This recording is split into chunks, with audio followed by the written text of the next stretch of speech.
first and foremost, every reusable product is a cost-saving product.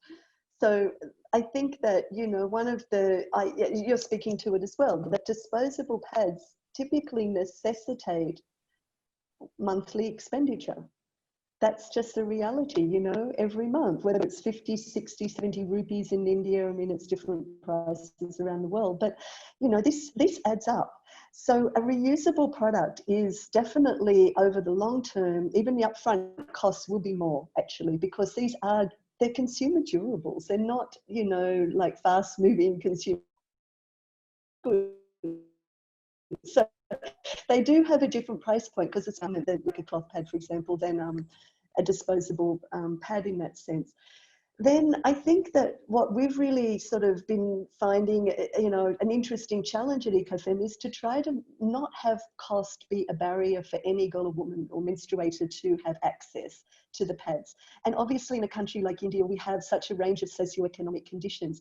So when it comes to adolescent girls, you know, in government schools, for example, which is usually where, you know, families from the lowest income strata send their girls, government is actually giving free disposable sanitary napkins. So, you know, the question is, well, okay, that's one approach, and the girls get given these pads as long as the supply chain works. It doesn't always. At Eco Femme, what we've done is created, like you mentioned, the Pad for Pad program. So when we sell a cloth pad internationally, we build in a donation that actually enables our customer abroad to sponsor an additional pad for a girl in India. And we partner with a lot of NGOs around the country who deliver. It's actually the bigger emphasis for us is on the education with this program, so that the girls get a basic and thorough education around menstrual health and hygiene. And they also learn about the different products, and they're offered a kit of cloth pads as a choice for free, because they have been sponsored.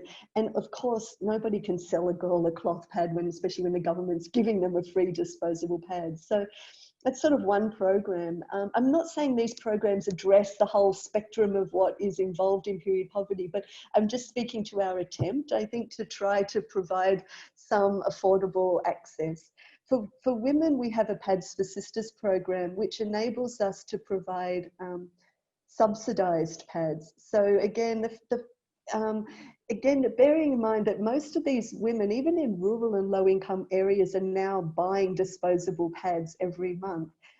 We've done also a lot of research around willingness to pay, and we find typically they're willing to spend somewhere between 50 to, say, 100 rupees for a cloth pad, knowing that'll last them 2 to 3 years.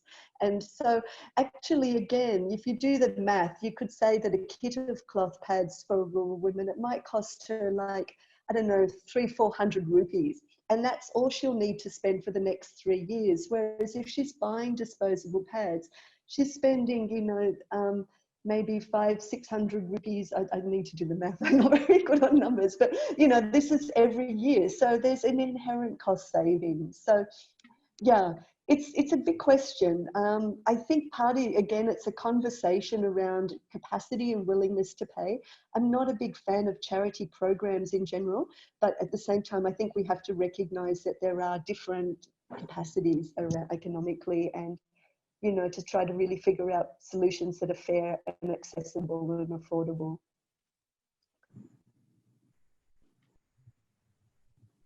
Yeah, that's true. Just the math aspect. So it's actually 72,000 rupees per person in an entire lifetime. Yeah, Yeah, yeah. which Yeah, is it's insane. yeah, It's insane. And when especially consider, you know, low-income women who have, yeah, you know, they're struggling to feed their families. And I find it almost criminal that there's this kind of expenditure, monthly expenditure, and these products are promoted. And I'm also a bit critical of initiatives that also try to, you know, that they give away, you know, a packet or even 2-3 months supply of disposable pads to poor women. And, you know, at the end of the day, they could feel good. They've done something for these poor women. But at the end of the day, they've actually also got them hooked on a disposable product that's not actually going to help them, you know, in the long run. So, oh, it's a big topic. One could spend a whole other webinar on it. it's exactly like when, you know, people say that, oh, you can feed a man a fish for a day and you fed him for Yeah, a day. but then if you teach him, so it's kind of exactly like that in terms of how, Yeah. yeah. And so Yeah. one more thing, just speaking of that analogy, teaching them to fish, we can also teach, we can learn how to make cloth pads. This is another solution. It's not rocket science. It takes a bit of skill, it takes a bit of practice, but honestly, it's a low-tech product. And that's another thing I love about it, that, we often do workshops and train people actually how to make their own.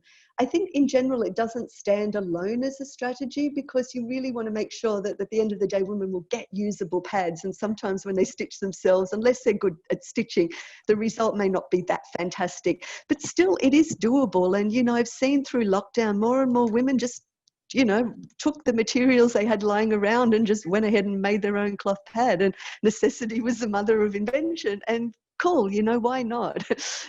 This is empowering, I feel.